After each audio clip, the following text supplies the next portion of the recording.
Bismillahirrahmanirrahim. Assalamualaikum warahmatullahi wabarakatuh. Alhamdulillah. Alhamdulillahi rabbil alamin. Wal aqibatu lil muttaqin. Wala udwana illa 'alal zalimin.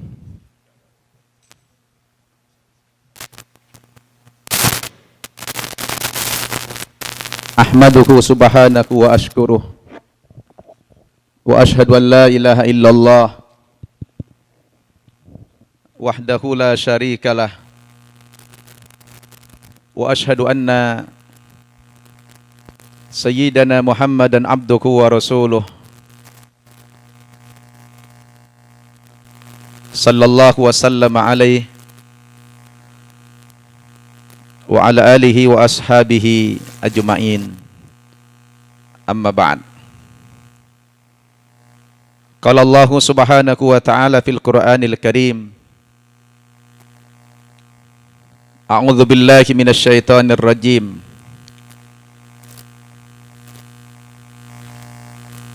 Innad dina 'indallahil Islam.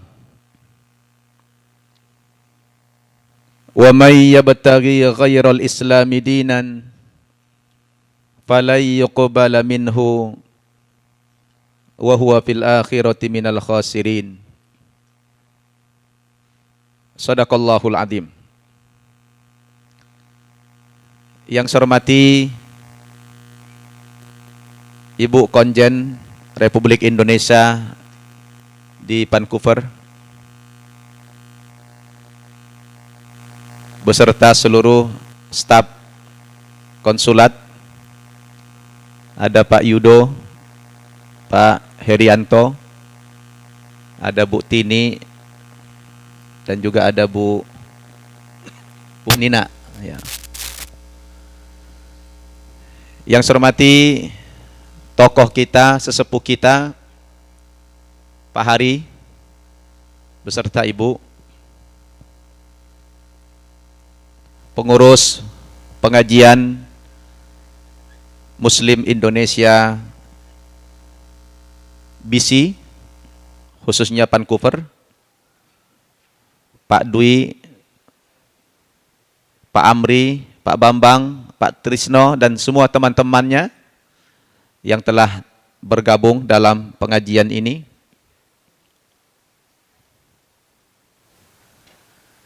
Siapa lagi yang belum ya? Hah? Pak Hari, udah? Lebih dulu tadi. Ada yang belum? Ibu-ibu lah, ibu-ibu yang masak. Nah, yang tokoh-tokoh semuanya lah, ya. Sebab kalau di Indonesia secara Bu diprotes itu kalau belum dihormati. Saya jamak sajalah ya, saya gabung semuanya. Bapak-bapak, ibu-ibu, baik pengurus maupun anggota pengajian Muslim Indonesia, Vancouver dan sekitarnya. Pertama-tama dan yang paling utama, marilah terlebih dahulu kita mempersembahkan puja dan puji syukur kehadirat Allah Subhanahu wa Ta'ala. Karena atas izin dan perkenannya lah pada pagi hari menjelang siang ini kita dapat bermuwajahah, beraudiensi, bertatap muka, bersilaturahmi di tempat yang sangat mewah ini dalam rangka mengikuti pengajian LKII, latihan kajian Islam intensif tahun 2016 yang diprogramkan oleh ICMI North America, yang pada tahun ini ICMI menghadirkan 3 narasumber, 3 ustadz, 1 di West, 2 di West dan East. Yang satu itu Ustadz Dr. Rusli Hasbi. Beliau saat ini masih berada di Austin, Texas. Yang dua, saya bersama Ustadz Ahmad Muhajir keliling ke 16 states di Amerika dan Kanada. Dan insya Allah besok sudah pindah lagi ke LA. Yang kesemua rangkaian safari dakwah kami yang diprogramkan oleh HMI North America tidak lain maksud dan tujuannya hanya semata-mata untuk mensyiarkan agama Islam di Amerika dan Kanada, khususnya bagi Muslim Indonesia. Salawat dan salam mari sama-sama kita sampaikan kepada Habibullah, kepada Nabiullah, kepada Rasulullah, yaitu Nabi kita Muhammad sallallahu alaihi wasallam. Karena berkat jasa-jasa dan pengorbanan beliaulah pada hari ini kita bisa bertatap muka. Sebab kalau bukan karena jasa beliau, mustahil kita bisa berjumpa hari ini. Karena kita diikat oleh iman, Islam. Seandainya kita bukan orang yang beriman kepada Islam, tidak jumpa kita pada hari ini. Maka kita berterima kasih kepada beliau dengan memperbanyak selawat dan salam kepadanya. Allahumma salli ala Muhammad wa ala ali Muhammad. Mudah-mudahan dengan selawat dan salam yang terus kita kirimkan kepada beliau, di akhirat nanti beliau memberikan sebuah pengakuan bahwa kita memang benar-benar sebagai umatnya dan kita akan berhak memperoleh syafaat daripadanya di hari yauma la yanfa'u malun wala banun illa man atallaha biqalbin salim. Di hari yang tidak lagi berguna harta, jabatan, keturunan tidak berguna lagi. Kecuali orang yang mati membawa qalbun salim.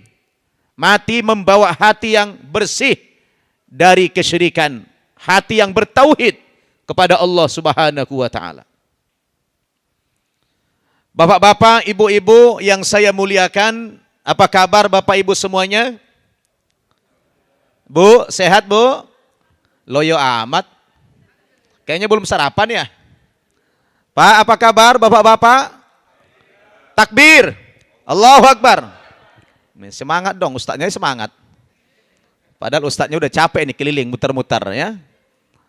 Kita harus semangat Bapak Ibu. Bu Konjen yang kita hormati, pertama sekali kami berdua berterima kasih kepada Bu Konjen yang telah memberikan izin kepada kami masuk ke wilayah kekuasaan beliau. Terima kasih Bu yang sudah memberikan izin kepada kami. Dan juga terima kasih kepada teman-teman semua pengajian, pengurus, panitia, dan juga anggota pengajian yang meskipun jumlahnya tidak terlalu banyak, tapi pengurus kita semua saya lihat orang-orang yang militan, pejuang, pengorbanannya luar biasa. Dan semuanya kompak. Sejak kami tiba di sini hari Kamis sampai hari ini, Allahu Akbar, semuanya kompak. Mudah-mudahan kebaikan para pengurus yang menggerakkan pengajian di Vancouver dan sekitarnya ini diberikan oleh Allah kesehatan selalu, diberikan taufik dan hidayah, diberikan pemahaman yang baik tentang agama, sehingga komitmen keislaman ini tetap istiqamah ila yaumil qiyamah. Amin ya rabbal alamin. Bapak Ibu yang saya muliakan, sebelum saya menyampaikan kajian keislaman yang sudah ditata begitu rapih oleh Pak Hari, begitu perfect susunan agenda ini, walau jadwalnya molor. Biasalah, kita kan orang Indonesia, kemana aja biasa itu. Tradisi kita itu susah dirubah itu. Mau pindah kemana pun kita agak susah. Kenapa? Karena sudah menjadi tradisi, betul? Termasuk juga ustadznya molor. Jadi inilah budaya kita yang harus kita syukuri. Alhamdulillah. Itu nikmat Allah juga itu. Alhamdulillah kita syukuri. Pak Hari, step-stepnya sudah disusun bagus sekali. Mudah-mudahan nanti bisa kita amalkan semuanya ini. Amin. Bapak Ibu, saya akan perkenalkan dulu. Mula-mula orang tua kita, guru kita. Yang ngaji tadi, gimana Bu kesannya? Nikmat nggak?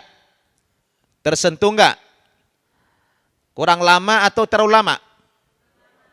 Kurang lama. Bagaimana kalau beliau saja yang ngisi selamanya, saya duduk?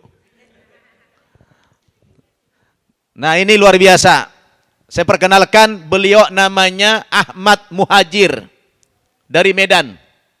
Marganya Purba, pura-pura Batak. Beliau itu orang Melayu. Orang Melayu. Istrinya namanya Hajjah Mawaddah dari Aceh. Ada orang Aceh sini? Banyak ya? Beliau ini pernah, Bu Konjen, mengharumkan nama bangsa Indonesia di dunia Islam. Karena beliau peraih juara 1 internasional pada Musabaqah Tilawatil Quran Internasional yang diadakan di Makkah tahun 1980.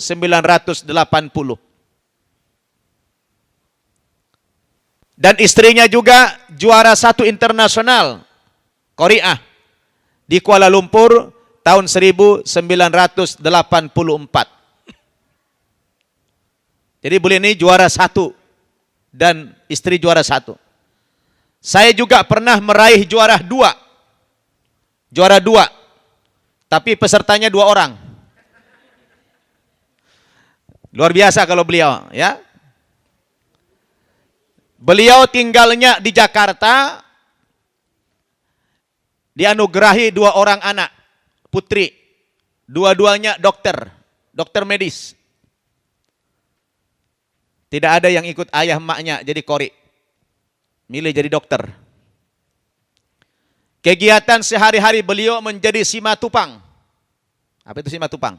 Siang malam tunggu panggilan. Jadi ceramah apa? Ngaji kemana-mana. Sama dengan saya, kalau saya simamora, siang malam orasi. Kegiatan beliau yang lain, ya menjadi trainer di bidang Al-Quran, juga menjadi hakim baik nasional maupun internasional. Beliau sudah keliling kemana-mana, Eropa, Afrika, yang belum beliau kunjungi cuma Amerika sama Kanada saja. Maka beliau bilang sama saya, Ustadz, gimana caranya saya bisa ke Amerika jalan-jalan seperti Anda, katanya. Alhamdulillah ada jalannya. Jadi sudah sempurna perjalanan beliau. Dunia juara 1. Keliling sudah dunia, tinggal akhirat yang belum. Tapi jangan buru-buru dulu. Kita doakan panjang umurnya, amin. Berapa tahun? Jangan lama-lama juga. Mudah-mudahan ilmunya manfaat, amin. Dan selama kami berkeliling di Amerika dan Kanada, beliau bukan saja tampil membaca Al-Quran di komunitas Muslim Indonesia, tapi sesekali juga ditransfer ke community yang lain. Seperti kita di Houston kemarin, di Atlanta, di Toronto, subhanallah, mengangkat nama Indonesia.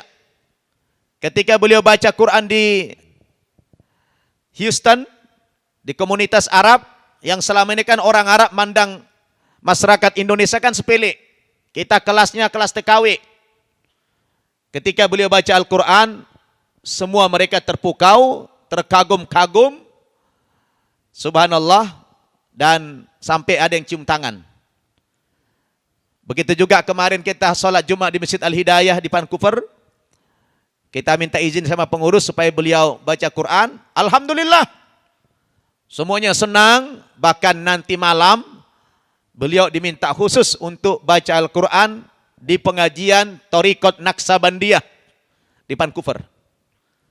Nah, ini salah satu cara yang paling efektif mengangkat muruah bangsa kita, yang akhir-akhir ini bangsa kita sedang diuji dengan cobaan yang sangat berat, dengan pelecehan, tuduhan yang macam-macam, terutama Indonesia itu dianggap sebagai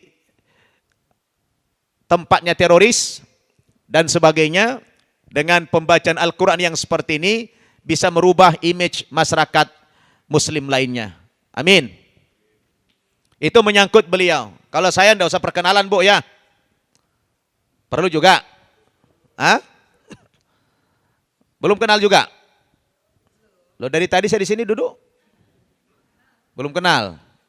Baik, saya kenalin juga lah. Nama lengkap saya Syamsul Arifin Nababan. Nama ini sebetulnya bukan nama asli saya.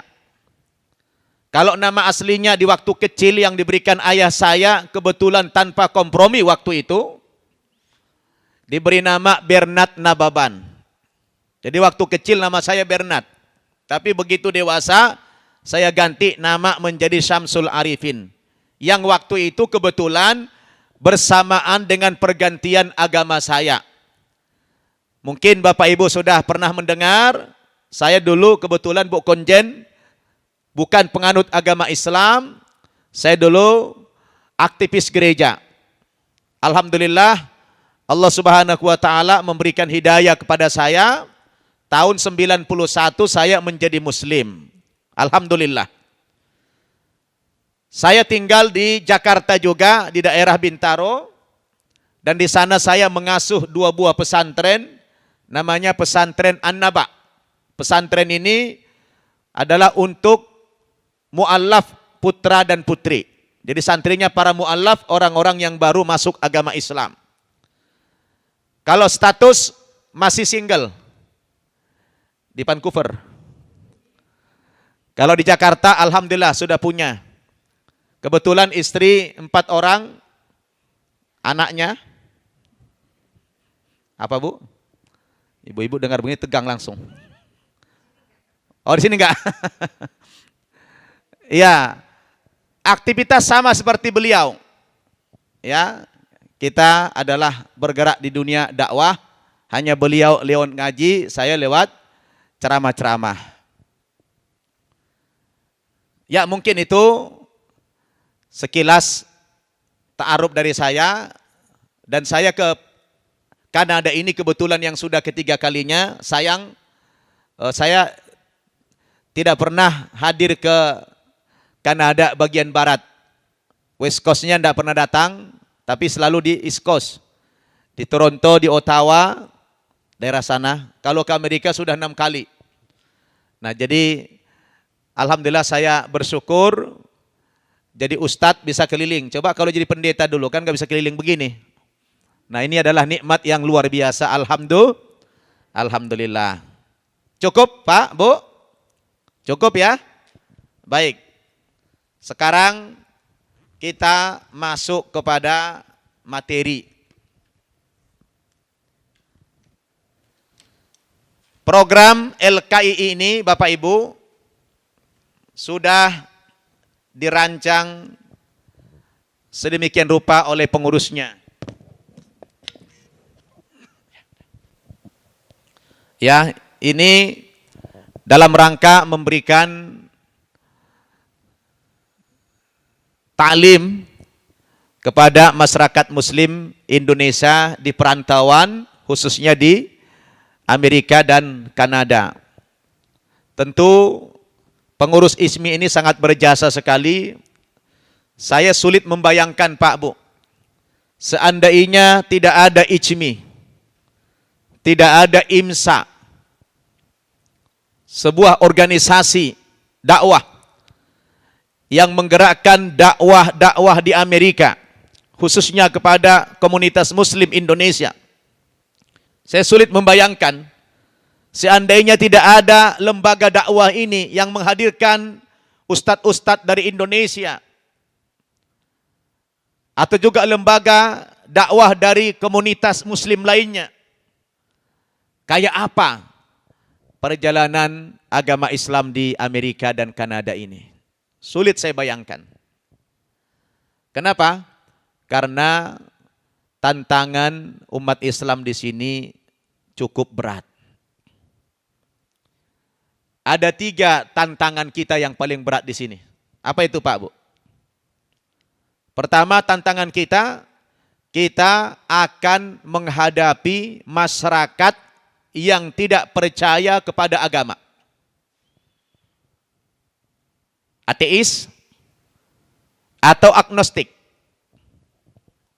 Ini tantangan khusus bagi kita menghadapi orang yang tidak punya agama atau tidak percaya sama agama.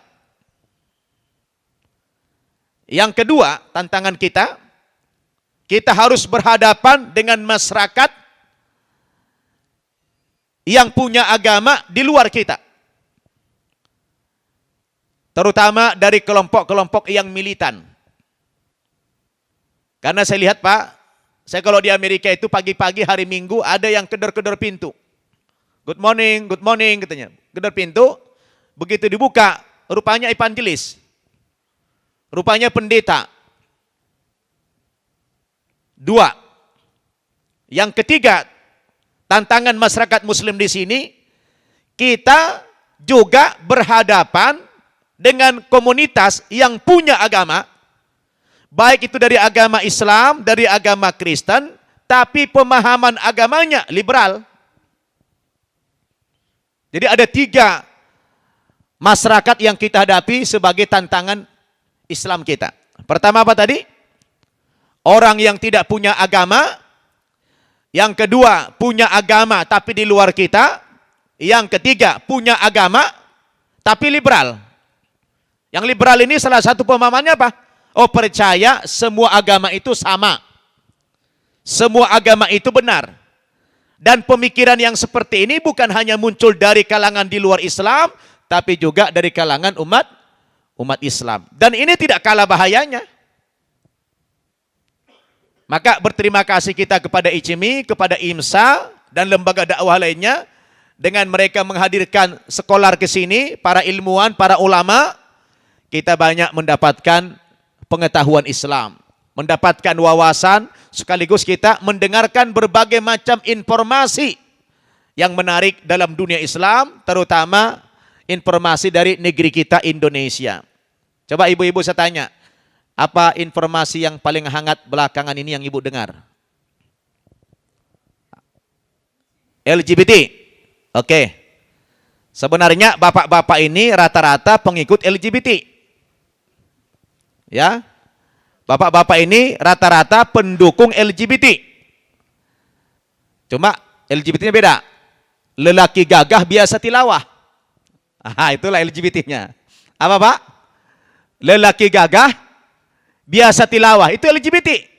Kita dukung itu. Asal jangan lelaki gagah bini 3 aja. Berarti LGBT-nya lelaki gagah biasa tilawah. Itu positif. Nah, LGBT yang dimaksud yang menyimpang itu memang hari ini lagi gencar di tanah air. Karena serangan-serangan yang seperti ini Pak Bu, ini menandai era apa ini sekarang? Kalau saya bilang sini era menjelang kiamat. Ini sudah detik-detik akhir zaman. Orang makin gila. Oleh karena itu, agama menjadi nomor 1 yang paling penting dalam kehidupan kita untuk mengarahkan kehidupan kita menjadi benar. Bapak Ibu tidak boleh menomor sekiankan agama. Bapak Ibu yang tinggal di Vancouver, yang tinggal di BC ini, jangan tertipu dengan hiruk pikuk dunia ini. Agama itulah yang nomor 1. Ibu hidup, siapa yang hidupkan ibu? Yang ngasih bu makan siapa? Yang ngasih kita bicara siapa? Bagaimana sikap kita kepada Allah? Nah, semestinya nomor berapa Allah? Nomor satu. Allah harus nomor satu. Tapi dalam prakteknya apa? Kita ibadah. Ya, paling ibadah kita ibadah apa Pak, Bu? Ibadah kita ibadah yang minimalis. Sekarang lagi musim di Indonesia bangun rumah minimalis. Ibadahnya pun ikut-ikutan minimalis. Apa itu ibadah yang minimalis? Ya, sholat. Cukup sholat aja yang 5 waktu.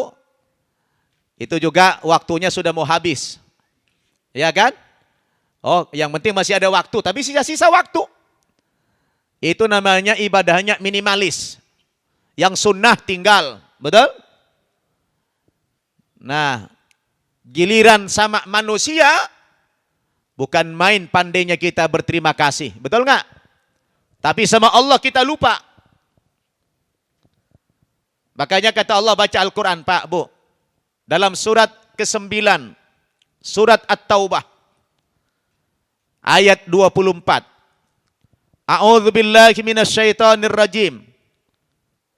Saya kemarin lupa informasikan sama Pak Dwi. Saya biasanya ke tempat lain saya suruh bawa Al-Quran masing-masing. Ya, kalau ngaji kita suruh bawa Al-Quran masing-masing, itu penting. Qul in kana aba'ukum wa abna'ukum wa ikhwanukum wa azwajukum wa ashiratukum wa amwalun iktarabtumuha wa tijaratun takhsawna kasadaha wa masakinu taradawnaha ahabba ilaikum minallahi wa rasulih wa jihadin fi sabilih fatarabbasu hatta ya'tiyallahu bi amrih wallahu la yahdil qaumal fasiqin. Katakan ya Muhammad, kalau bapak-bapakmu itu, ayahmu,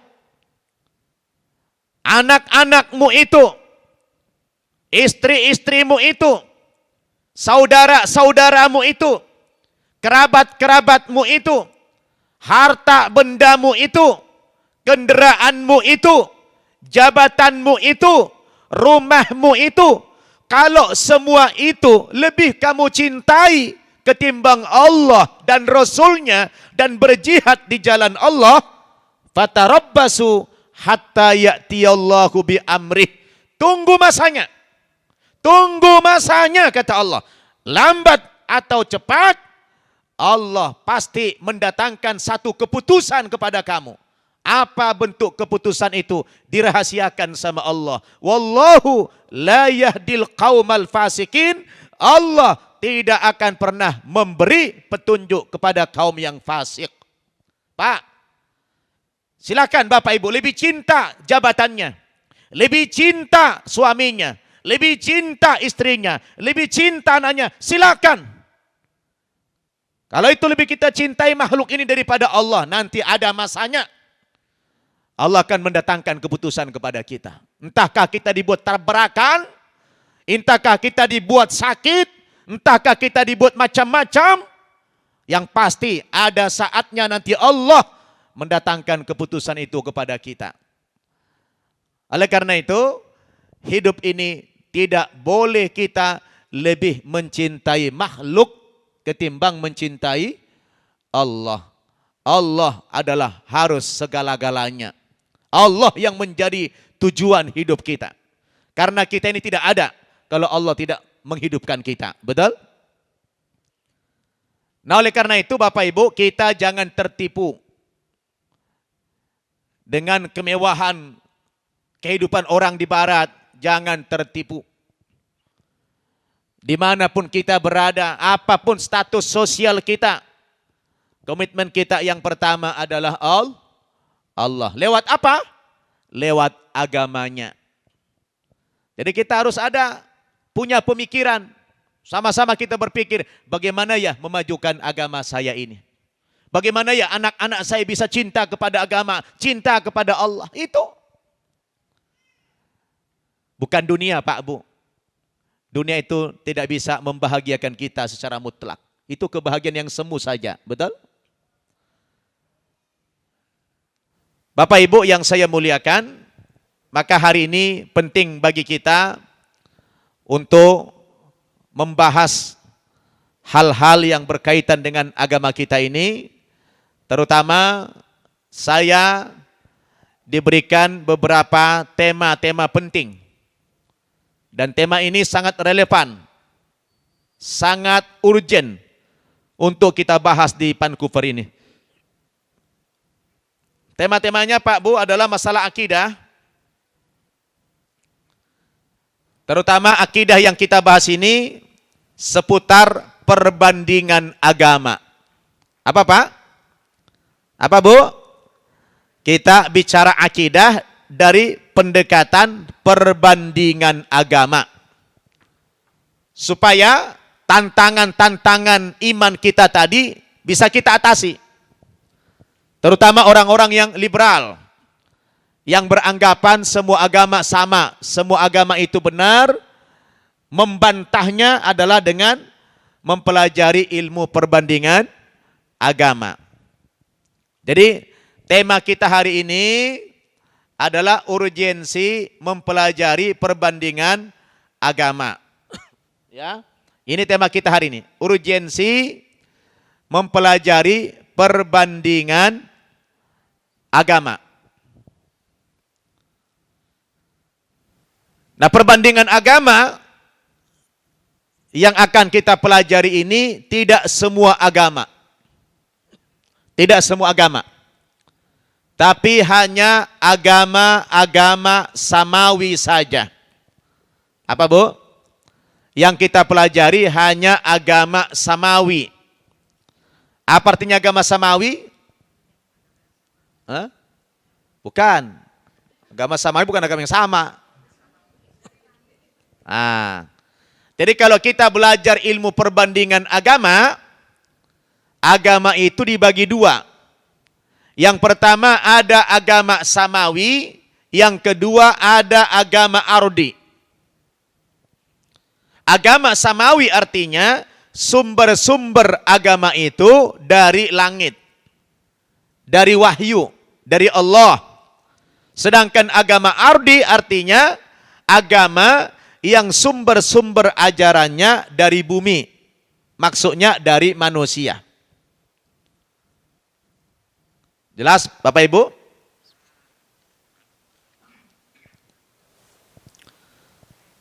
Dan agama samawi, ini yang mau kita bahas, agama ardi kita tinggalkan.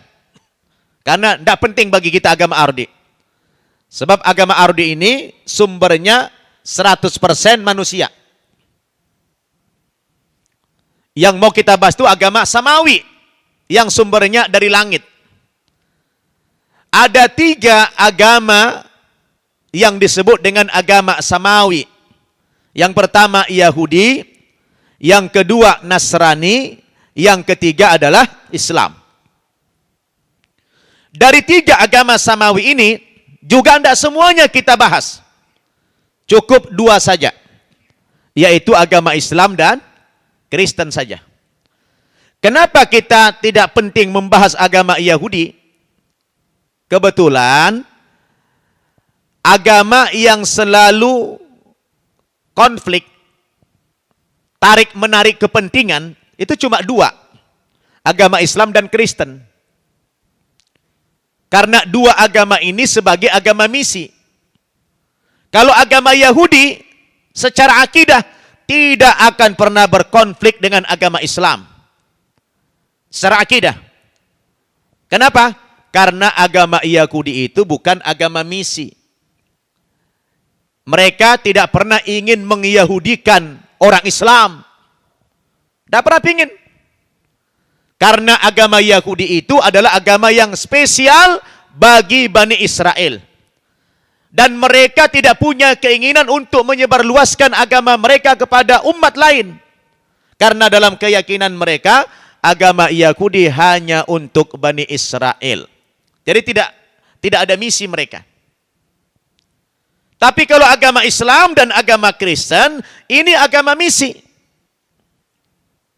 Kristen dikatakan dalam Injil Matius pasal 28 ayat 19, pergilah kamu ke segenap penjuru dunia, jadikanlah semua bangsa menjadi muridku, dan baptislah mereka dalam nama Bapa, Anak, dan Roh Kudus. Ini berarti ada perintah untuk mengkristenkan seluruh umat manusia. Itu dalam Injil Matius pasal 28 ayat 19. Alhamdulillah Pak Bu, masih hafal saya. Sisa-sisanya ini.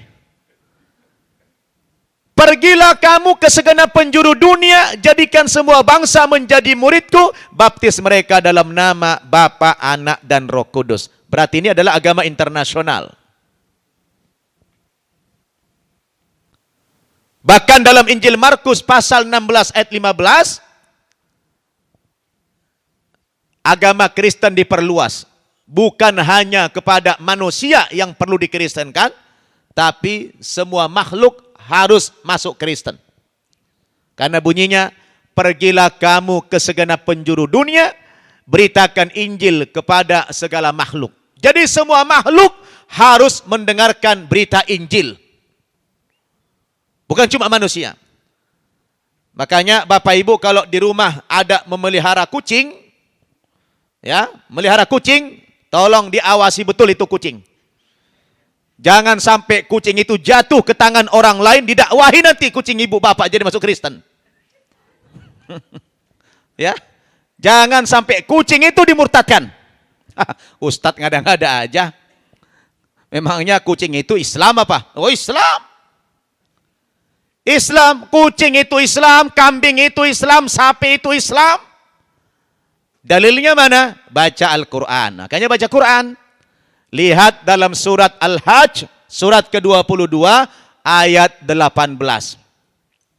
Alam tara, annallaha yasjudu lahu man fis samawati wa man fil ardi, wasyamsu, wal qamaru, wan nujumu, wal jibalu, wasyajaru, wad dawabu, wa katsirun minan nas.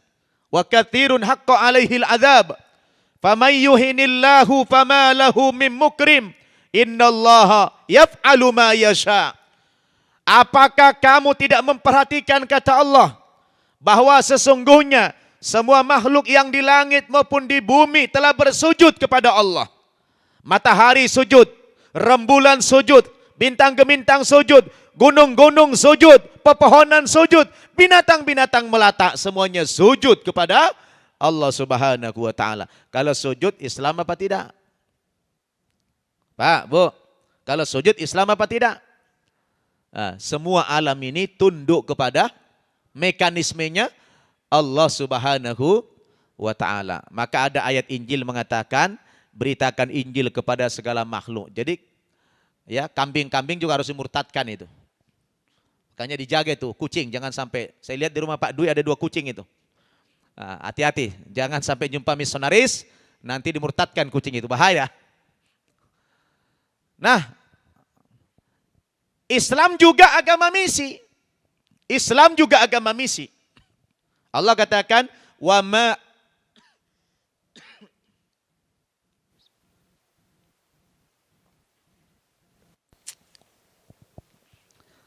ma arsalnaka illa kafatan linnas. Tidaklah kami mengutus engkau Muhammad terkecuali kepada seluruh umat manusia. Islam kita ini Pak Bu, bukan hanya untuk masyarakat Arab. Islam kita bukan hanya untuk masyarakat Arab, tapi untuk seluruh umat manusia tanpa terkecuali.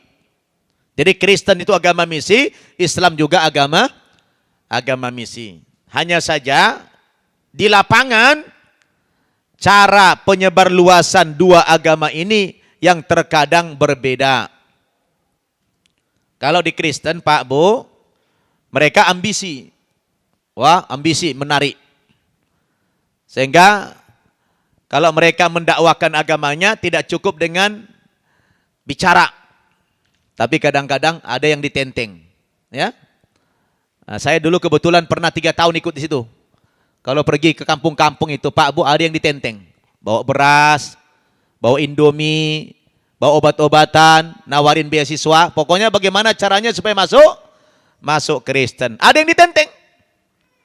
Nah saya begitu masuk agama Islam, nggak seperti itu. Berdakwah saya juga kemana-mana dakwah. Modal saya cuma dua, lead and loot. Apa itu? Lidah dan ludah. Nah, itu modal saya. Nggak pernah saya pergi kemana-mana menjalankan misi Islam bawa tentengan, nggak pernah. Cuma alhamdulillah pulangnya bawa tentengan. Ya, perginya Pak Hari nggak ada bawa tentengan, tapi pulang bawa tentengan. Nah itu bedanya kita dengan orang Kristen ya. Kalau di Kristen ada tentengan dibawa, mau datang. Saking ambisinya, betul? Kenapa kita tidak bawa tentengan? Karena agama kita itu agama yang benar, kita pede. Dengan dakwah begini, lead and loot ini, kita pede. Tapi kalau mereka tidak pede Pak Bu. Kenapa tidak pede? Kenapa?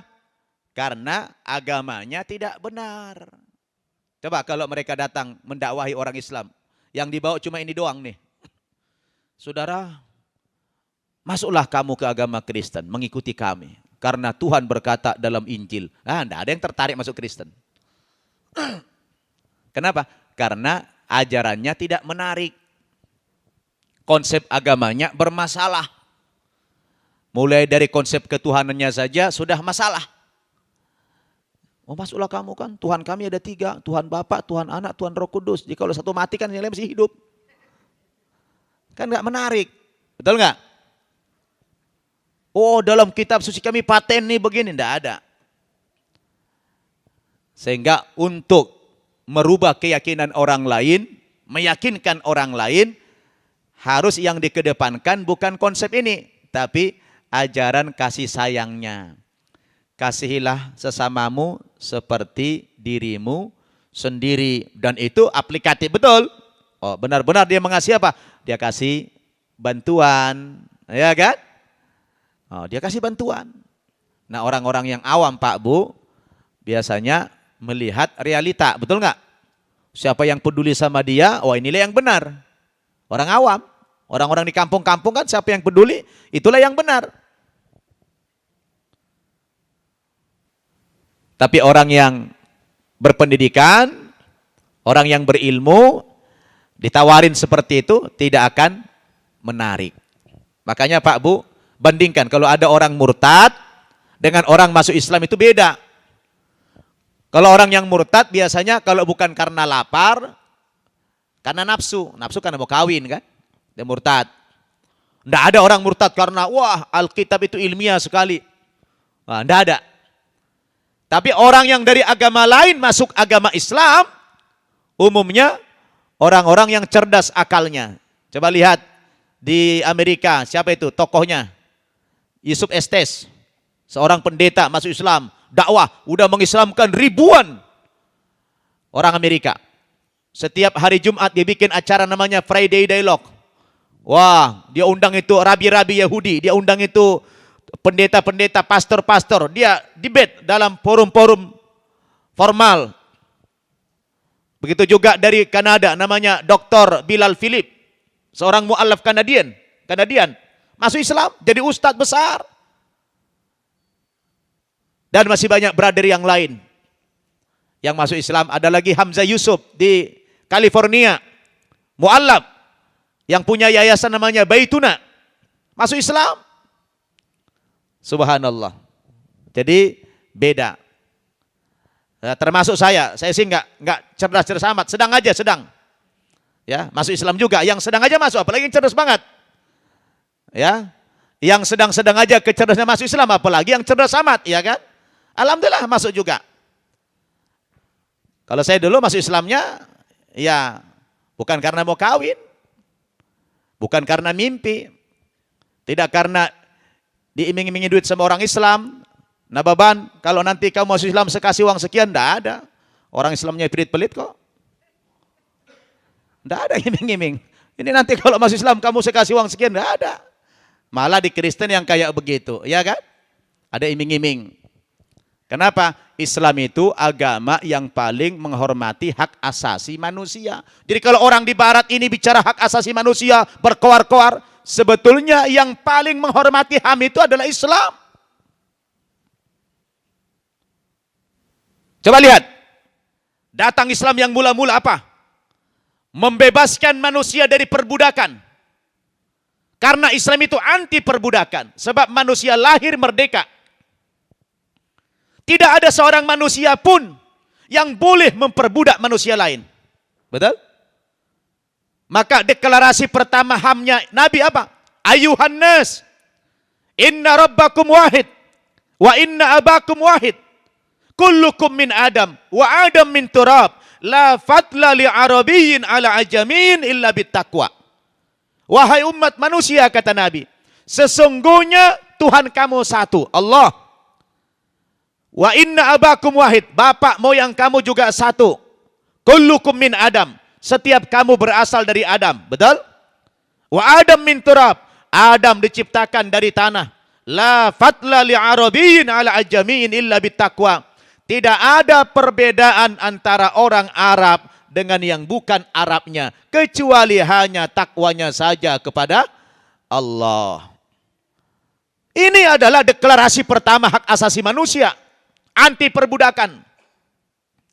Maka dalam sejarah Pak yang kita baca, Bu, orang-orang kafir Quraisy, orang-orang jahiliyah, terutama pejabat-pejabat di masa itu, petinggi-petinggi masa itu, mereka kenapa tidak masuk Islam? Kenapa mereka tidak menerima dakwah Nabi? Yang membuat mereka menolak dakwah Nabi, Pak Bu, bukan dari konsep tauhidnya. Bukan dari konsep tauhidnya mereka tolak Islam itu. Karena kalau bicara tentang ketuhanan mereka percaya. Wala in sa'altahum man khalaqas samawati wal ard la yaqulunna Allah. Muhammad, kalau kamu tanya itu orang-orang kafir Quraisy, siapa yang menciptakan langit dan bumi ini? La yaqulunna Allah. Mereka pasti menjawab, yang menciptakan langit, bumi dan segala isinya siapa? Allah. Mereka percaya itu. Secara rububiyah, kekuasaan Allah, orang-orang jahiliyah dulu percaya Tuhan itu ada. Tapi kenapa mereka tidak menyembah kepada Allah? Kenapa mereka tidak masuk Islam? Kenapa mereka tolak dakwah Nabi? Yang mereka tolak bukan konsep tauhidnya, tapi yang mereka tolak adalah konsep persamaan derajatnya itulah. Konsep HAM-nya itu yang mereka tolak. Persamaan derajat. Bayangkan Pak, Bu, masa presiden harus duduk bersama dengan budak? Coba bayangkan tuh. Gengsi ah. Masa budak harus duduk bersama?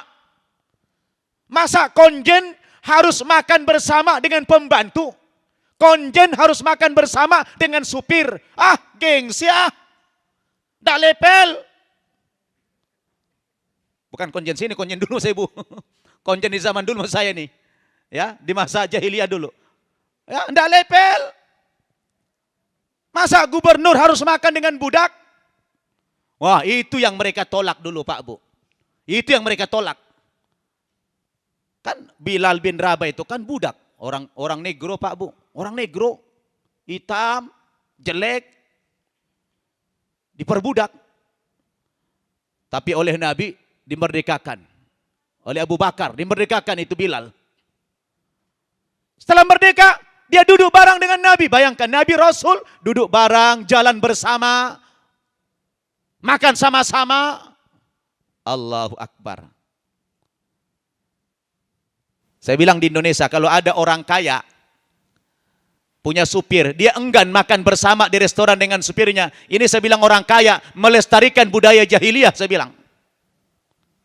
Itu jahiliyah. Karena ajaran Islam itu tidak seperti itu. Islam itu anti diskriminasi. Islam itu anti perbudakan. Islam itu anti ras. Semua sama, tidak ada yang hitam, tidak ada yang putih, tidak ada yang coklat. Semua sama dalam pandangan Allah. Inna akramakum indallahi atqakum. Orang yang paling mulia di antara kamu siapa? Yang paling takwa saja. Bukan yang paling tinggi jabatannya. bukan yang paling banyak hartanya, bukan yang paling bagus kendaraannya, bukan itu. Tapi yang paling mulia di hadapan Allah, yang paling takwa.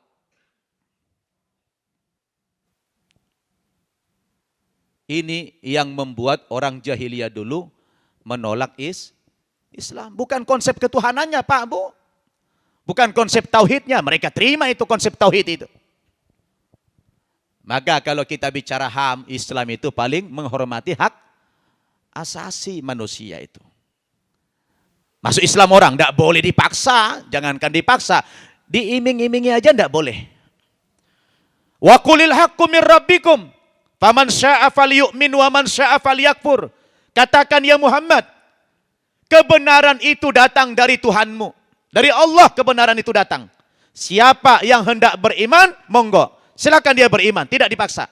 Wa man syaa falyakfur, siapa yang mau kafir juga silakan dia kafir. Itu adalah option. Silakan dia pilih. Kenapa? La ikraha fid din.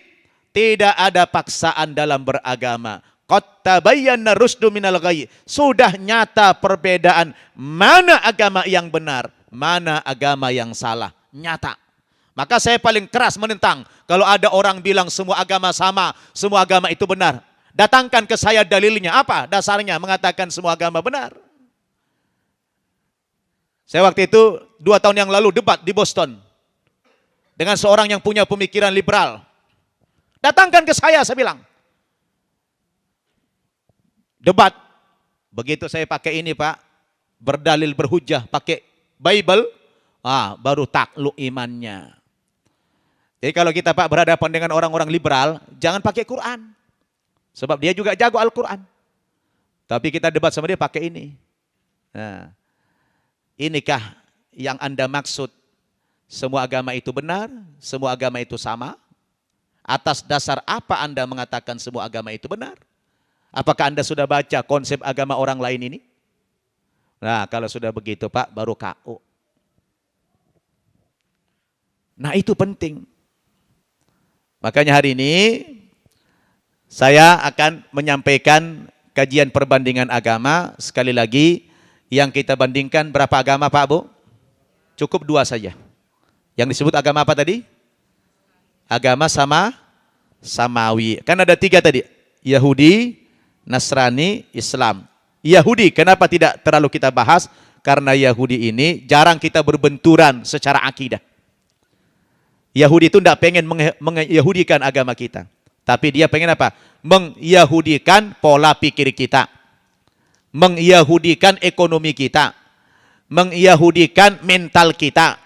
Mengyahudikan cara hidup kita. Itulah yang perlu diyahudikan dari agama mereka. Tapi kalau agama tidak bakal. Karena agama Yahudi bukan agama misi. Jadi sekali lagi cuma 2 saja yang mau kita bandingkan. Maka temanya adalah urgensi mempelajari Kristologi. Pentingnya kita mempelajari Kristologi.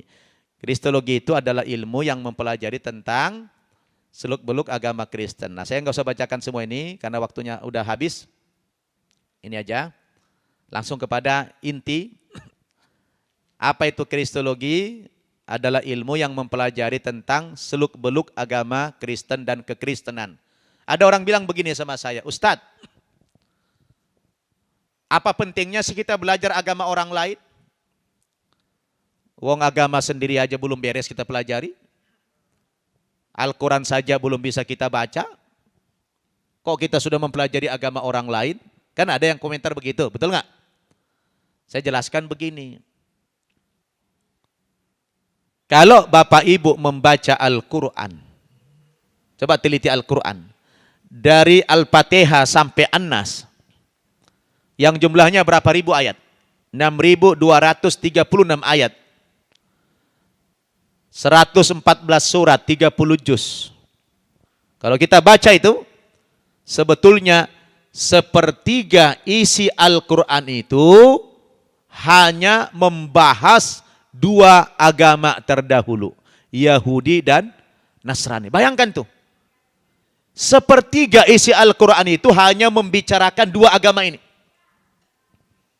dengan segala macam bentuk penyelewengannya. Sehingga mau tidak mau, Pak, Bu, kita akan sering bersinggungan dengan dua agama ini. Karena Al-Quran yang membicarakan itu. Mau tidak mau. Pentingnya apa? Membahas itu.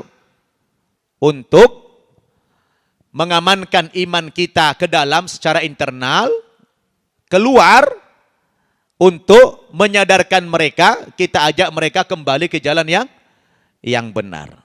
Jadi sasarannya dua. Ke dalam mengokohkan iman kita, keluar menjadi dakwah. Itu tujuan Al-Quran membicarakan sampai sepertiga isinya hanya membahas dua agama terdahulu itu. Dengan segala macam bentuk penyelewengannya tadi. Kemudian, apa hukum mempelajari kristologi? Hukumnya mubah. Boleh.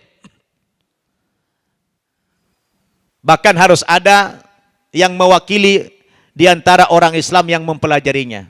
Karena Rasul dalam salah satu hadis pernah memerintahkan sahabat yang bernama Zaid bin Sabit radhiyallahu anhu untuk mempelajari bahasa Ibrani. Untuk mempelajari bahasa Ibrani. Kenapa Rasul minta bantuan sahabat kok bukan Nabi saja yang belajar bahasa Ibrani? Karena kita tahu Pak Bu, Nabi itu buta huruf, betul? Nabi itu tidak bisa membaca, tidak bisa menulis. Kenapa tidak bisa membaca dan menulis? Nah itu sudah diprogram sama Allah. Karena Nabi Muhammad itu akan menerima wahyu Al-Quran. Sebab kalau beliau pandai membaca dan menulis,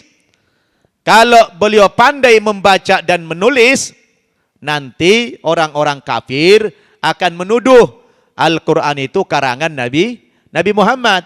Dengan beliau dibuat buta huruf, tidak bisa membaca dan menulis, maka terbantahkanlah tuduhan itu. Betul?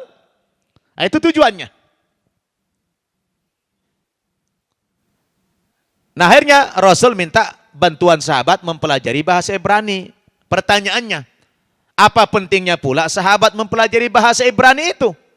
Begini, karena Al-Quran Bapak Ibu banyak membicarakan agama Kristen dan segala konsepnya, yang waktu itu kebetulan konsep agama mereka masih berbahasa Ibrani, sedangkan Al-Quran banyak menyinggung agama mereka, dan itu dipandang perlu untuk meng-cross-check.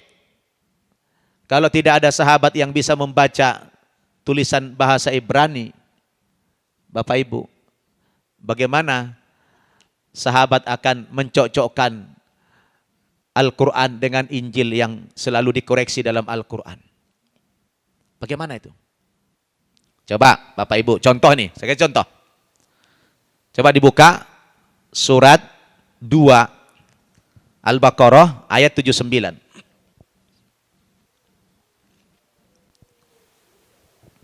Coba dibuka ayatnya, surat 2 ayat 79, contoh.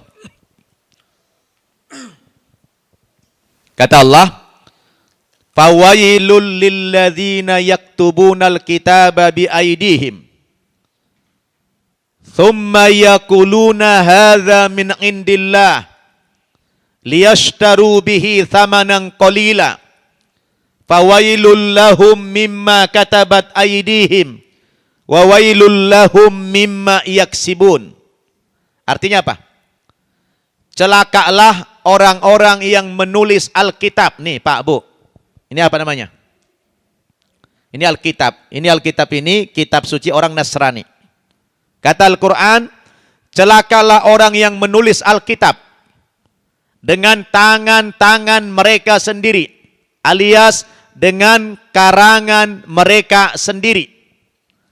Lalu mereka mengatakan, ini kitab suci kami datangnya dari Tuhan. Padahal karangan sendiri. Liyashtaru bihi thamanan qalila, supaya mereka mendapatkan keuntungan dunia yang sedikit.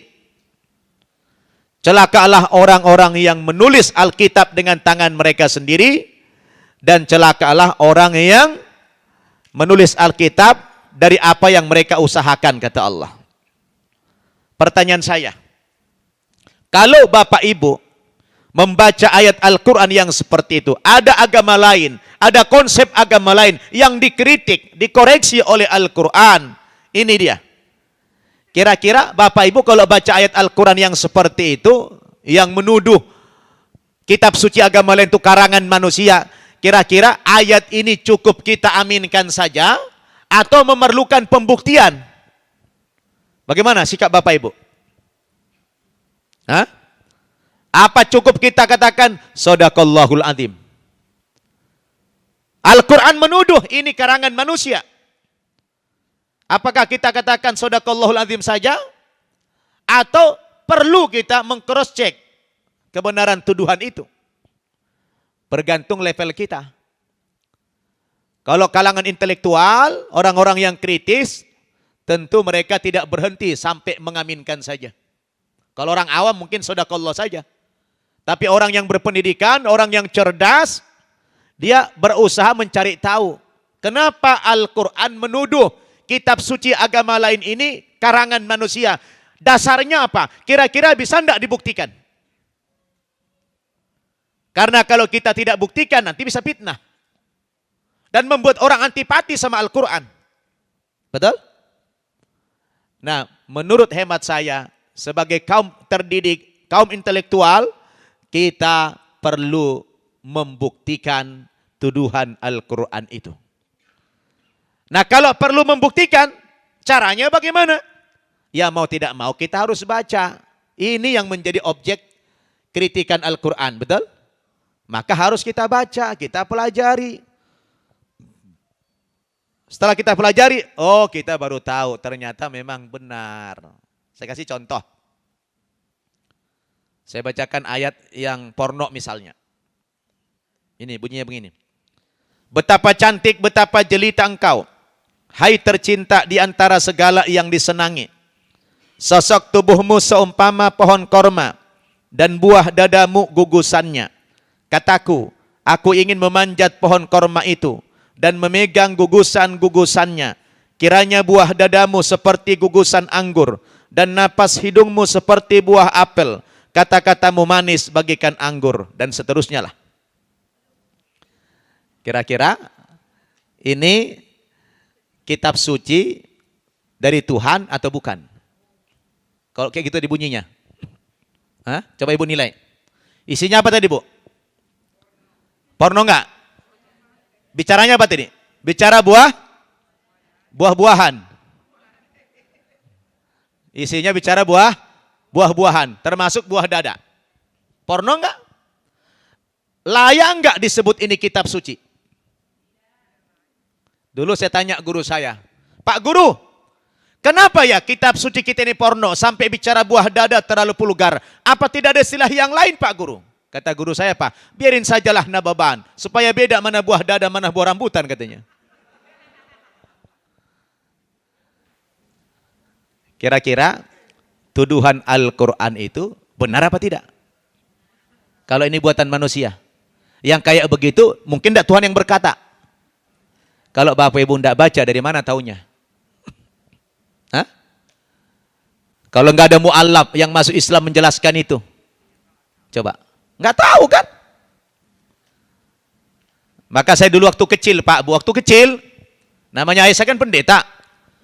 Di waktu kecil itu saya, setiap kali saya mau baca Injil ini, Alkitab, dilarang sama ayah saya. Jangan. Dilarang sama ayah saya. Jangan baca. Lah saya kan makin dilarang, makin penasaran. Ini tidak ada apa ini kok dilarang-larang. Bukankah ini sebuah kitab suci? Dilarang. Sampai gede saya dilarang sama ayah saya. Makanya Pak, Bu, tidak pernah ada namanya orang Kristen belajar Injil. Pernah Bapak Ibu dengar ada pelang taman pendidikan Injil, ada? Enggak ada.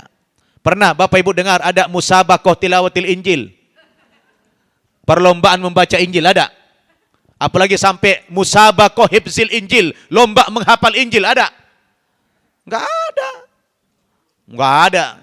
Boro-boro menghafal, baca aja kagak. Ya kan? Saya kalau debat sama pendeta, saya bilang, salah satu bukti kebenaran Al-Quran sebagai wahyu Allah bisa dihafal luar kepala. Dan yang menghafal bukan profesor, nggak perlu profesor. Anak umur 5 tahun saja, Musa namanya di Indonesia, sudah hafal 30 juz. Nggak perlu profesor. Anda, saya bilang sama dia, saya berani taruhan sama Anda. Kalau ada satu orang saja dari Kristen, satu orang, tidak sebanyak-banyak, satu orang saja dari kalangan kalian yang bisa hafal Injil ini seutuhnya, taruhannya bukan cuma uang. Saya berani taruhnya potong leher saya bilang. Potong leher saya. Kalau ada satu saja. Mau namanya paus kah? Mau namanya tongkol kah? Mau namanya teri kah? Silakan. Ya. Jangankan teri, Pak. Paus saja nggak hafal dia. Jamin. Nggak akan ada yang bisa menghafal ini, betul? Kenapa? Bukan wahyu. Tapi Anda jangan coba-coba nantang kami, saya bilang. Oh, Anda tantang. Kalau ada orang Islam yang bisa menghafal Al-Quran luar kepala, potong leher saya. Benar-benar saya potong lehermu, saya bilang. Kenapa? Berjuta-juta jumlah orang Islam yang hafal Al-Quran. Itu bukti Al-Quran wahyu Allah. Jadi ini nggak pernah dibaca. Nah saya, kau bisa masuk Islam? Dulu ceritanya ada orang murtad. Orang Banjarmasin murtad. Tahun 60-an. Temannya Idam Khalid. Namanya Hamran Amri. Hamran Amri ini dulu ustadz ceritanya. Murtad tahun 60-an. Dia suka jadi da'i kayak kita lah. Jadi penceramah keliling. Nah dia kalau datang ke Medan, mutar-mutar di gereja-gereja, termasuk ke gereja kami. Itulah awal saya mengenal kata-kata Islam. Itulah awal saya mendengar istilah Islam. Karena dia murtad. Nah, dia bercerita,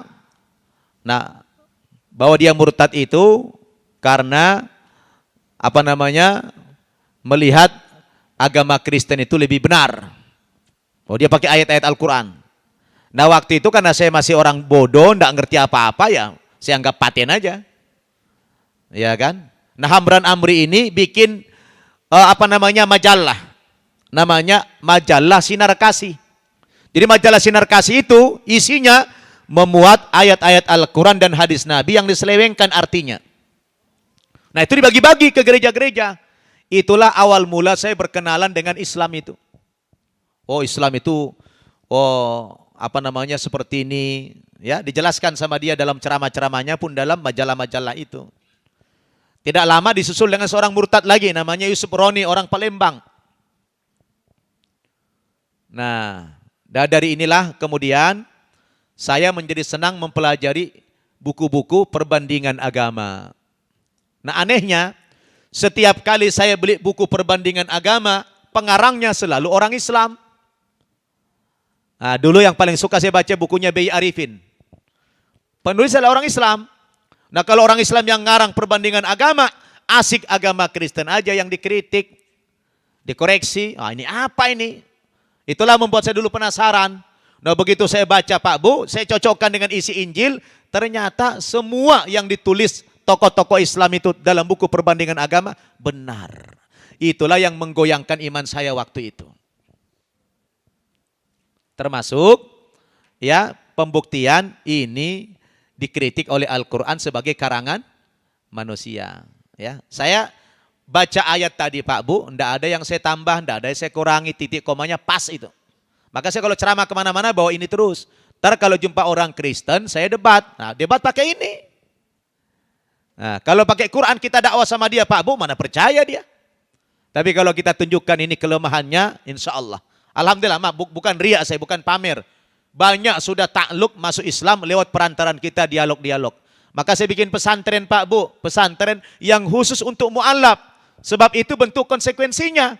Jangan saya hanya bisa ngislamin orang tapi tidak bisa membimbing. Betul nggak? Nah, kita bina. Yang tidak pernah dipikirkan oleh ulama-ulama, oleh negara, oleh pemerintah. Padahal di Indonesia banyak mu'alaf. Tapi tidak pernah dipikirkan oleh ulama untuk membimbing mereka. Istiqlal itu sudah puluhan ribu orang masuk Islam. Tapi belum ada satu pun yang dididik sama mereka. Cukup dikasih sertifikat masuk Islam. Udah selesai. Tapi ketika saya bikin pesantren Pak Bu, alhamdulillah, santri kita bukan cuma bisa baca Al-Quran, mereka sudah menghafal Al-Quran. Ini. Kenapa? Karena mu'allaf itu Pak Bu, kalau dididik, hatinya kan bersih. Mereka masuk Islam kan, hatinya didik itu gampang. Saya kasih ultimatum santri kita, kalau 1 bulan Anda tidak bisa baca Al-Quran, saya keluarkan, saya bilang. Karena saya punya pengalaman Bu, Pak. Saya dulu 1 minggu. Udah lancar baca Al-Quran. Seminggu itu pun kelamaan. Seminggu itu kelamaan tuh. Maka saya prihatin Pak Bu. Ketika saya bermasyarakat di Jakarta. Na'udzubillah. Ternyata di Jakarta itu masih banyak anak-anak Islam yang umur 60 tahun tidak bisa ngaji. Allahu Akbar Bu, Pak. Anak-anak umur 60 tahun. Gak bisa baca Al-Quran. Di Jakarta banyak gitu. Saya nggak tahu di Vancouver masih ada nggak yang belum bisa ngaji? Hah? Nggak ada ya, Solo nggak ada. Nggak ada yang ngaku.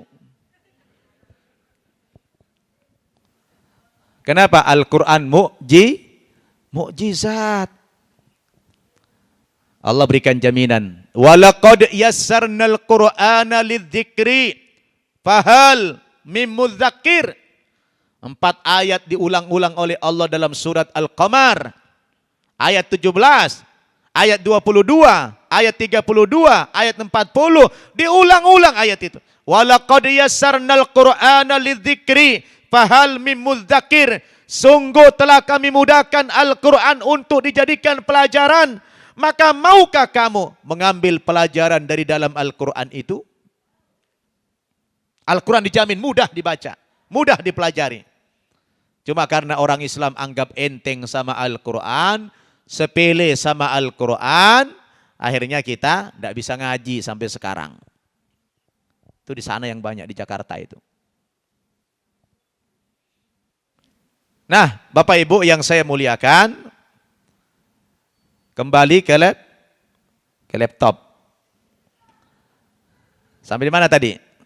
Ini saya harus ceramahnya kemana-mana nih. Ya, harus sambung menyambung. Jadi, hukum mempelajari kristologi itu apa? Mubah, boleh. Berdasarkan hadis ini. Yang berikutnya, apa pentingnya kita mempelajari kristologi? Atau mengapa kita penting mempelajari kristologi ini? Jawabannya apa? Yang pertama, kita penting mempelajari kristologi ini supaya kita mudah melaksanakan perintah Allah di dalam Al-Quran yang tertera di dalam surat Ali Imran atau surat ketiga ayat 64. Apa bunyinya? Qul ya ahlal kitabi ta'alau ila kalimatin sawa'im bainana wa bainakum alla na'budu illallah wa la nusyrika bihi syai'a wa la yattakhidha ba'duna ba'dun arbabam min dunillah fa in tawallau faqulu syhadu bi anna muslimun. Katakan ya Muhammad kepada orang-orang ahli kitab. Siapa itu ahli kitab? Orang Yahudi dan Nasrani. Ya ahlal kitab, wahai orang-orang ahli kitab Yahudi dan Nasrani, ta'alau ila kalimatin sawa'im bainana wa bainakum. Marilah kamu semua kembali ke jalan yang benar, kembali kepada satu kalimat, kembali kepada tauhid. Yang sejak awal dulu sebenarnya tidak ada perbedaan antara kami dan kamu. Karena nabi-nabi kamu juga mengajarkan dulu Tuhan itu satu. Allah na'budu illallah. Janganlah kita menyembah kecuali hanya kepada Allah. Berhentilah kalian menyembah Uzair. Berhentilah kalian menyembah Isa bin Maryam. Berhenti kalian menyembah Yesus. Allah na'budu illallah. Wala nusrika bihi syai'a. Jangan kalian mempersekutukan Allah dengan segala sesuatunya. Jangan bilang Tuhan punya anak. Wala yattakhidha ba'duna ba'dun arbabam min dunillah. Jangan menjadikan pastor-pastor, rahib-rahib, rabi-rabi kalian sebagai Tuhan selain Allah. Fa in tawallau, kalau mereka berpaling dari dakwahmu, berpaling dari seruanmu, kamu ajak mereka ke jalan yang benar, kembali ke tauhid ini, mereka tolak. Faqulu syhadu bi anna muslimun. Katakan kepada mereka, walaupun kalian menolak dakwah kami, kami tetap istiqomah dalam beragama Islam. Karena tugas kami hanya mengajak kalian kembali ke jalan yang benar. Pak, Bu, saya tanya. Kira-kira ayat ini wajib tidak kita praktekkan? Ini kan perintah berdakwah secara khusus kepada siapa? Yahudi dan Nasrani. Qul! Katakan. Qul itu kalau kita belajar bahasa Arab, belajar nahu. Qul itu namanya fi'il amar. Kata kerja perintah. Kata kerja perintah. Nah, perintah itu wajib untuk kita laksanakan. Bapak Ibu wajib tidak sholat? Puasa? Zakat? Haji? Nah, dakwah juga wajib. Qul. Kepada siapa terutama? Ahli kitab. Orang Yahudi dan Nasrani. Kalau itu wajib. Cara pendekatannya dakwah Bapak Ibu kayak mana? Oh, Bapak Ibu datang ke mereka, bawa Al-Quran, bawa hadis Nabi, bacakan. Oh, Rasul kami mengatakan begini, Al-Quran kami mengatakan begini. Saya yakin mereka tolak. Betul? Karena mereka tidak beriman kepada dua referensi ini, Al-Quran dan Sunnah. Lalu caranya bagaimana untuk mengamalkan ayat ini? Nah, kata Allah, lihat dalam surat 14 ayat 4-nya. Cara yang paling efektif kita berdakwah kepada mereka, mengamalkan ayat 4 surat ke-14 ini. Wa ma arsalna mir rasulin illa bilisani qaumih. Tidaklah kami mengutus seorang rasul pun terkecuali rasul itu berdakwah dengan menggunakan bahasa kaumnya. Jadi kalau dakwah itu mau berhasil, Pak, orang yang kita dakwahi itu siapa? Pergunakanlah bahasa dia, jangan bahasa kita. Betul nggak? Maksudnya apa sih, Ustadz? Kalau yang Bapak Ibu dakwahi itu orang Batak, pakailah bahasa Batak. Orang Jawa, pakailah bahasa Jawa. Orang Chinese, pakailah bahasa Cina. Orang Ambon, pakai bahasa Ambon. Orang Manado, pakai bahasa Manado. Supaya dakwah kita nyambung. Rasul orang Arab, yang mad'unya, objek dakwahnya orang Arab, dakwahnya pakai bahasa apa? Ya pakai bahasa Arab supaya nyambung. Dan pemahaman ayat ini tidak sekedar orang Jawa kita dakwahi pakai bahasa Jawa, Batak pakai bahasa Batak, tapi lebih luas daripada itu pemahamannya. Orang Yahudi dakwahilah menggunakan bahasa Yahudi. Orang Nasrani dakwahi pakai bahasa Nasrani. Orang Hindu pakai bahasa Hindu. Orang Buddha pakai bahasa Buddha. Maksudnya apa sih, Ustadz? Maksud saya kalau Bapak Ibu mau dakwah kepada orang Yahudi, pakai bahasa dia, maksudnya pakailah bahasa Talmudnya. Kalau Bapak Ibu datang kepada orang Nasrani berdakwah, pakai bahasa dia, yaitu bahasa Injilnya.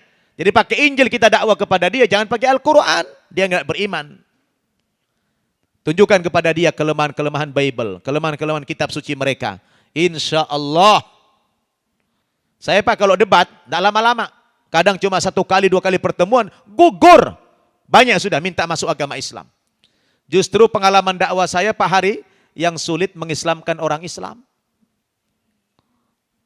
Mengislamkan orang Islam itu lebih susah ketimbang mengislamkan orang non-muslim. Betul? Kenapa? Karena kita punya cara. Cara kita berdakwah kepada mereka menggunakan bahasa dia. Pakai ini kita. Tanya dia, kamu yakin Yesus itu Tuhan? Oh yakin. Dalilnya mana yang mengatakan Yesus Tuhan? Sampai mati dia nggak ketemu ayat itu. Yang dalil itu datangnya dari Yesus atau dari Tuhan. Sampai mati dia nggak ketemu ayat itu. Kenapa? Memang tidak ada ayat itu. Lalu kenapa kalian sembah dia jadi Tuhan? Wong nasnya tidak ada. Nah, bisa enggak kita berhujjah seperti itu? Maka wa ma arsalna mir rasulin illa bilisani qaumi. Tidak kami utus seorang rasul pun kecuali dengan menggunakan bahasa kaumnya. Karena ada perintah wajib berdakwah kepada orang Yahudi dan Nasrani, qul ya ahlal kitab tadi, mari kamu semua kembali ke jalan yang benar, kembali kepada Islam, kembali kepada tauhid. Maka caranya berdakwah kepada mereka harus pakai bahasa dia, yaitu bahasa kitab sucinya. Jelas Bapak Ibu? Nah, apa kita break dulu? Ini kan masih bersambung nih. Nah, break dulu atau Nah, kita break dulu, istirahat. Ini kan ini masih panjang nih. Ini aja bisa sampai setengah jam lagi nih. Ya kita break aja dulu sebentar, ngopi dulu, santai. Jadi ini kan santai Pak Hari ya. Nah. Bismillahirrahmanirrahim. Ya, sholat zuhur. Udah jam Terima berapa? kasih atas ceramahnya yang diberikan sama Pak Ustadz. Saya ada pertanyaan. Kalau kita menyampaikan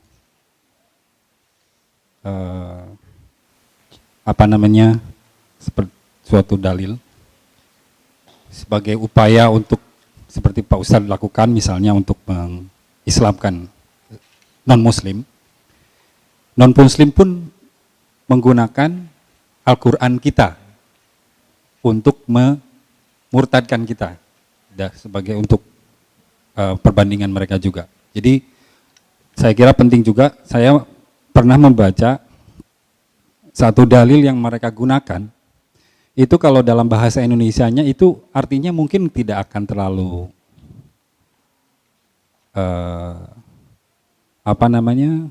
tidak terlalu mengena. Tapi kalau di bahasa Inggris kan, itu artinya seperti keadaan yang sekarang kita hadapi sekarang. Itu di surat Ali Imran ayat 151. Bahwa Allah akan memberikan rasa takut kepada orang-orang kafir. Tapi kalau di Inggris kan, itu Allah will cast terror to the non-believer. Jadi di situ dikatakan bahwa orang-orang Islam itu menggunakan ayat ini sebagai validasi pembenaran untuk memberikan teror, bahwa Allah itu akan memberikan teror sama orang-orang non-muslim. Nah itu saya pengen mengerti asbabun nuzulnya, sampai turunnya ayat itu, kenapa dikatakan seperti itu. Karena kalau di Indonesia kan itu artinya nggak begitu, membuat orang-orang kafir itu memberikan rasa takut saja. Tapi kalau di Inggris kan itu memberikan will cast terror. Gitu. Terima kasih.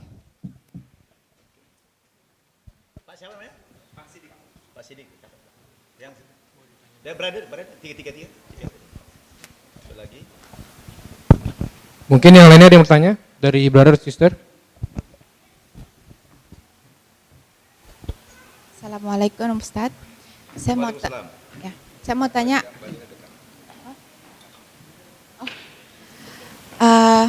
Dalam agama Kristen, sebentar. Ya. Maaf, sebentar. Apa yang menyebabkan orang Kristen menuhankan Yesus, sedangkan Yesus sendiri sudah menyuruh bapaknya? Bagaimana? Apa yang menyebabkan orang Kristen itu menuhankan Yesus, sedangkan Yesus sendiri berkata bapaknya, bapaknya gitu loh, bukan saya. Oke. Itu yang pertama. Yang kedua, Injil sama Quran diturunkan oleh Allah Subhanahu wa Ta'ala. Dan masing-masing itu ada perintah misi, saling mengajak. Kalau berarti maksud saya berarti kan pasti akan ada perselisihan di bumi ini tentang di Injil mengajak, di Islam mengajak. Apakah maksud Allah tersebut? Ya, baik. Cukup dulu dua ya, satu-satu, karena kita mau sholat nih. Bu siapa namanya? Bu Ina, Dina. Ya. Tadi Pak Siddiq menanyakan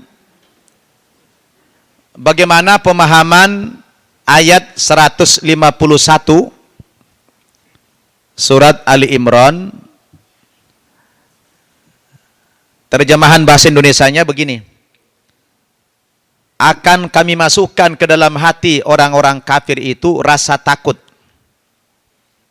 Disebabkan mereka mempersekutukan Allah dengan sesuatu yang Allah sendiri tidak menurunkan keterangan tentang itu.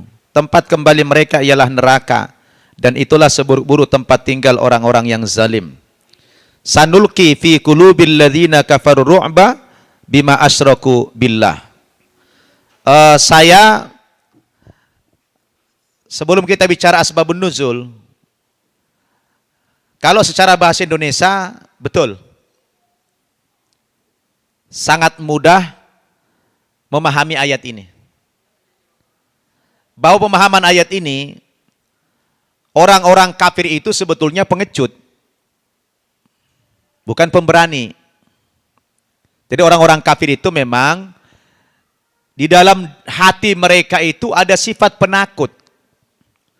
Kalau Bapak Ibu lihat misalnya orang kafir seakan-akan mereka berjamaah, bersatu. Kata Allah, wa qulubuhum syatta.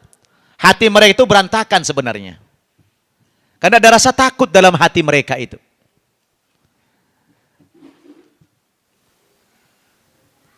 Mereka takut mati, takut ini, takut. Banyak kali takutnya. Makanya mereka kadang-kadang mengakhiri dengan cara sadis kan? Karena takut. Coba lihat di Jepang. Penduduk dunia yang paling banyak bunuh diri di mana? Jepang. Karena rasa takut. Oh nanti kalau gagal saya dalam tugas, apa kata dunia? Bunuh diri. Jadi memang di dalam dada orang kafir itu diliputi rasa takut terus. Karena tidak ada iman. Allah yang menanamkan rasa takut itu. Nah, ketika diterjemahkan dalam bahasa Inggrisnya, pemahamannya jadi tidak seperti itu. Seakan-akan Al-Quran, Allah menteror orang-orang kafir, padahal kalimatnya nggak ada kalimat menteror sebetulnya. Tidak ada kalimat teror di situ. Sama sekali tidak ada kalimat teror. Tapi di dalam hati orang kafir itu penuh dengan rasa takut. Bukan Allah menteror mereka, tidak. Dari dirinya sendiri rasa takut itu. Kan rasa takut itu kan manusiawi. Setiap orang ada rasa takut. Ya takut miskin, takut tidak punya pekerjaan, takut mati, takut macam-macam. Nah, kalau tanya asbabun nuzulnya, ini harus buka kitab dulu. Saya nggak tahu, abang ada tahu asbabun nuzulnya nih. Nah, beliau juga nggak nanti gampang lah. Tapi secara bahasa dulu. Secara bahasa, ayat ini sangat mudah sekali dipahami. Tidak ada kalimat teror di situ sebetulnya. Ya mereka mungkin salah menerjemahkan secara bahasa. Maka ini tidak boleh dihilangkan Arabnya. Ketika mereka salah menerjemahkan dalam bahasa Inggris, bisa kita protes. Ya kan? Karena nggak ada kalimat teror di situ. Jadi di dalam dada orang kafir itu karena mereka tidak beriman selalu diliputi rasa takut, itu maksudnya itu. Nah, mereka diliputi rasa takut. Karena yang selalu optimis siapa? Orang beriman. Orang beriman itu yang punya optimisme, dia punya harapan. Orang kafir tidak punya harapan. Orang kafir itu gampang putus asa. Nah itu pemahaman daripada ayat 151 tadi. Kemudian Bu Dina nanya, kenapa orang Nasrani itu masih percaya kepada ketuhanan Yesus? Padahal Yesus sendiri mengatakan Tuhannya itu Bapa. Kan begitu? Nah, itulah yang mau kita bahas hari ini. Bahwa semua ayat-ayat di dalam Injil ini yang mempertuhankan Yesus itu sumbernya dari Paulus. Ayat-ayat surat kiriman Paulus. Nanti saya akan sampai kepada materi itu. Tapi kan sudah kedahuluan nggak apa-apa. Nanti diulangi lagi. Ayat yang mengatakan dia Tuhan itu semua dari Paulus. Tertera dalam surat-surat kiriman dia. Tapi yang dari Yesus atau dari Tuhan, pengakuan itu tidak ada sama sekali. Nah, nanti nasnya saya tunjukkan ya. Nanti ada bab itu habis sholat zuhur. Dan nanti itulah tujuan kita membahas kristologi ini. Sebetulnya saya sudah siapkan bahannya ini, ya. Ini bahannya nanti Bu, habis ini habis makan kita. Nah, ini bahannya nanti. Siapakah pendiri agama Kristen itu? Yesus atau Paulus? Nah, jadi sudah ada nanti pembahasan kita sana. Jadi pertanyaan Bu Dina itu nanti ada di materi ini. Pakai ayatnya semua, ada dalilnya semua. Versi Al-Quran, versi Injil, semua ada nasnya. Ya, ya begitu Bu Dina. Tadi apa lagi yang kedua?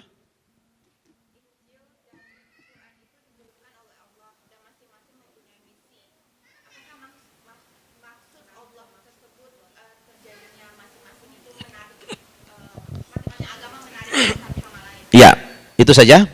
Baik. Hakikatnya Allah tidak pernah menurunkan agama yang bermacam-macam. Sejak dari zaman Nabi Adam sampai Nabi Muhammad, agama cuma satu, yaitu Islam. Adapun agama yang bermacam-macam ini termasuk agama Yahudi dan Nasrani itu agama sempalan. Agama yang sudah diselewengkan. Dulu Nabi Musa membawa Taurat, mengajarkan ketauhidan, mengajarkan keislaman. Tapi oleh umat-umatnya Yahudi dari keturunan Nabi Yakub yang namanya Yahuza, ini keturunan dia menyelewengkan ajaran Nabi Musa. Karena yang mula-mula dulu bernama Israel itu adalah Nabi Yakub. Nabi Yakub itu adalah orang yang pertama kali bergelar Israel. Israel itu artinya bahasa Ibrani. Isra itu artinya hamba, il artinya Allah. Jadi Israel itu adalah hamba Allah. Kalau bahasa Arabnya Abdullah. Saking taatnya itu Nabi Yakub, dipanggil dia sebagai Israel, hamba Allah. Nah, dari keturunan Israel inilah, maka kita tidak boleh bilang orang yang di yang di Timur Tengah sana, ya, yang di Tel Aviv, tidak boleh kita mengatakan mereka Israel. Karena Israel artinya bagus, hamba Allah. Sedangkan mereka hamba apa? Hamba syaitan. Bukan hamba Allah. Mereka adalah pembasmi manusia. Itu hamba syaitan. Maka yang boleh kita bilang apa? Mereka Bani Israel. Keturunan Israel. Keturunannya Nabi Yakub. Dari mana? Kan Yakub punya anak berapa orang? 12 orang. Salah satunya Nabi. Siapa yang Nabi? Yusuf. Nah, ada namanya Yahuza. Yahuza inilah yang kemudian keturunannya menjadi Yahudi. Pembangkang-pembangkang yang menyelewengkan agama Nabi Musa. Inilah yang menyimpang. Bukankah dulu di masa Fir'aun, Bani Israel itu ditindas. Fir'aun bikin dekret. Anak laki-laki yang berumur 2 tahun ke bawah harus dibunuh. Wa yastahyuna nisa'ahum. Mereka dihidupkan sama Fir'aun, wanita-wanita yang laki-laki dibasmi. Nah, ketika hadir Musa memberikan pertolongan kepada Bani Israel ini, diselamatkan oleh Nabi Musa dulu, dibawa dia keluar dari Mesir kemana? Ke tanah Kanan, ke Palestina dibawa mereka keluar dari kekejaman Fir'aun ini. Tapi sudah begitulah hebatnya Musa berjuang menyelamatkan Bani Israel, tapi begitu sampai di Palestina, bukannya mereka masuk ke Masjid Al-Aqsa itu beribadah, mereka malah mencari sapi betina mereka sembah. Ini memang pembangkangan Bani Israel itu dari zaman dulu itu, membangkang terus kerjanya. Nah, oleh karena itu, kenapa Tuhan nurunkan Injil dan ini? Sebetulnya yang menyimpang itu bukan Injilnya, yang menyimpang itu orang Yahudi dan orang Nasrani menyelewengkan Injil yang sesungguhnya. Kalau Injil yang diterima Nabi Musa, Nabi Isa, Taurat yang diterima oleh Nabi Musa itu sama dengan isi Al-Quran. Hanya saja di zaman itu, karena jumlah manusia belum banyak, Bu Dina, belum banyak, maka aturan-aturan, hukum-hukum yang Tuhan turunkan kepada manusia di masa itu belum banyak-banyak. Seperti Taurat, cukup dengan 10 saja, the Ten Commandment itu. Hanya 10 saja peraturan. Jangan menyembah selain Allah. Jangan membuat patung yang menyerupai apapun yang di langit maupun di bumi. Kemudian apa? Jangan berzina, jangan mencuri, jangan berbohong, jangan selingkuh, menghormati kedua orang tua, jangan makan riba. Itu aja yang 10 perintah. Singkat. Kenapa? Sesuai dengan kebutuhan. Jumlah orang waktu itu sedikit. Sedangkan Injil itu tidak membawa agama baru. Injil itu adalah berkiblat kepada Taurat juga. Hukum-hukumnya adalah hukum Taurat. Nah, ketika datang Paulus mengarang satu kitab suci ini, dimasukkan di sini Taurat, dimasukkan Zabur, dimasukkan Injil, tapi semua itu dari pikiran dia sendiri, bukan dari wahyu. Sejak itulah rusak agama Islam, menjadi lahirlah agama Yahudi, agama Kristen. Kalau nabi-nabi itu tidak membawa agama Yahudi, Musa tidak pernah membawa agama Yahudi, agamanya Islam. Isa tidak pernah bawa agama Kristen, agamanya Islam. Nah, makanya datang Al-Quran mengkritik agama yang lain itu, yang sempalan ini dan kitab suci itu menyimpang, bukan kebenaran. Nah, itulah yang mau kita buktikan secara ilmiah, secara ilmu pengetahuan, secara kitab suci, buktikan kepada mereka. Jadi sejatinya kalau Bu Dina tadi nanya, oh kenapa Tuhan menurunkan yang kayak, enggak, itu buatan manusia.